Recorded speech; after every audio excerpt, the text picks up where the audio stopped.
How did the new song sound? I like it. Oh, yes, good. What was the name? Brief Encounters. Oh, Brief Encounters, yeah. Love it. Oh, right, oh, great. Great song. That song... I think it's more indie, more...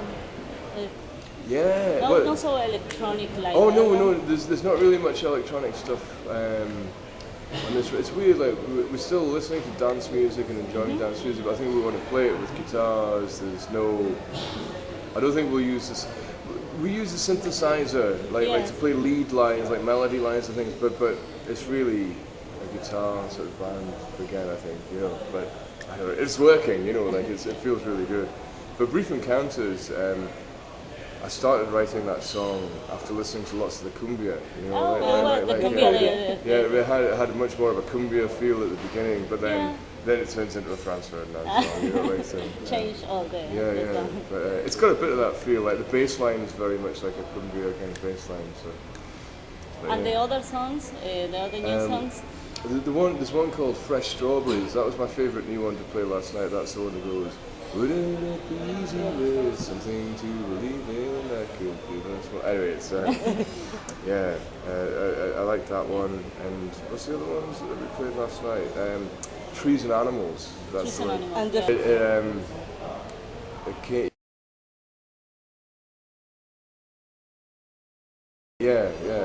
It's a very positive song. It came about, the first line of the song, it says, come home, practically all is nearly forgiven. And it was a postcard that I found in a market in London. And you know how sometimes you go to a second-hand market and you see when somebody's died, all of their possessions get sold in a second-hand market. And this postcard had been sent to this guy. I looked up the address. The address is, his name was Carol Rice. And his address, I say the address later in the song, and I go, the middle eight is me singing his address. And he turned out, and I worked out who it was, and he was actually a film director. Have you ever heard the film Saturday Night and Sunday Morning? It was a famous British film. Oh, The French Lieutenant's Woman. There were these famous British. He was a British film director. I just found this secondhand, this postcard. I love the expression. Come home, practically all is nearly forgiven, because it sort of doesn't make sense yet. It does make sense. It's a lot of double negatives. But and so the rest of the song is written in that style. I'll sort of bring that all together. It's been a lot of fun writing it. You know, we've done some recording. I'm happy with some of the recordings, but I think we'll record more. And now that we've been playing the songs live, the songs always sound better after you play them live. So. In Buenos Aires. I think we intend to come back and do a proper tour of Latin America. Yes. Again, when the record's finished. When the record's finished. When it's finished. I'm not saying, you know, like I can't say because I don't know. You don't have a time to make. We'll release it when it's finished. You know, before, when we did the last two records, we had deadlines, and when you have deadlines, you or dates to release. Yes. Then you don't record so well. You don't play so. It's not so enjoyable. It feels really tense. And I think you should record when it's done, when it's finished, and release it when it's done. It's not going to take too long because the songs are written. Yeah. You know, we've got about 20 songs, so it shouldn't be too long. So when we finish the record, then we're going to do a proper tour. The last couple of times, our booking agent, he always puts Latin America at the end of the touring cycle. You know, it would always be then. So this time we're putting pressure on him to put it at the beginning, so we can maybe start with Latin America when the album comes out, do our Latin American tour, and then maybe even come back again later, maybe do 2 tours, because we're a British band and our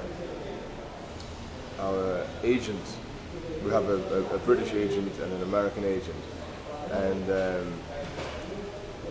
they think very much about Europe first and then America. Yeah. And Australia. But other bands think like this. And I don't like this because for me, Latin America is very, very, very high on my list of favourite places to play. It's our fans here, the fan clubs, so cool. Like really dedicated and just. And I really enjoy the gigs. You know, like the gigs are really good fun. And so we've talked about this, and so we want to make it a priority. You know, and so like. I'm not trying to put down European audiences. They're really cool. I really like them, but we have to appreciate how important Latin America is.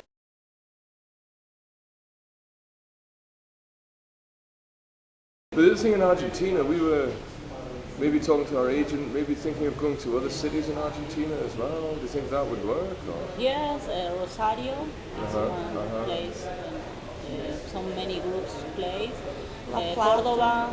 Córdoba, yeah, Córdoba. That's Yes, supposed to be a very beautiful city as well. Yes, is that right? yes. Yeah. Because Buenos Aires is always pretty cool as well. You know, it's, They are the best fans. No, it's. Oh no, all of Latin America. I was really pleased as well. I was really touching when I got the little book and all the messages and everything.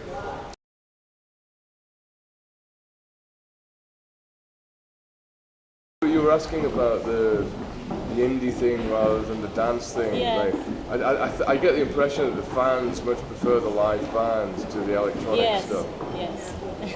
I think I do too. Yeah, I mean the electronic stuff was, I guess it was something we wanted to try. You know, like it was. Because tonight I hear that people doesn't like it very much because it's too electronic. Yeah. I think they like. I like very much. Can't stop the feeling. The version you make here in Sao Paulo. Aye. Do you like that one? Yeah. You didn't like that one so much. You prefer the other one. Oh, you prefer the other one. Oh, yeah. Well, you know that one is. It's funny actually because the version that we played last night is actually a lot more like the very original version of it. Like we played it. It's actually an old song that we recorded it for the first album. Yeah. And we hadn't finished it as a song. Like you know, I hadn't written all the words, and it wasn't. We didn't have a proper chorus or anything. And there was a guy called Mirwes who did a remix. Hello, sir. All right. In a couple of minutes. Okay. Paul's coming down. All right. Okay. I'll come over. And he did this version of it, which had the bass line from "I Feel Love," the Donna Summer song. And so we were rehearsing it. We tried to play it like that, and we thought, "Oh, this is great. We should go into "I Feel Love," and we'll do a bit of Midnight Express, and then we'll do "What Time Is Love." And then Donna Summer died. We were planning the song before Donna Summer died. Yeah. And you don't know that. We didn't know she was going to die, you know.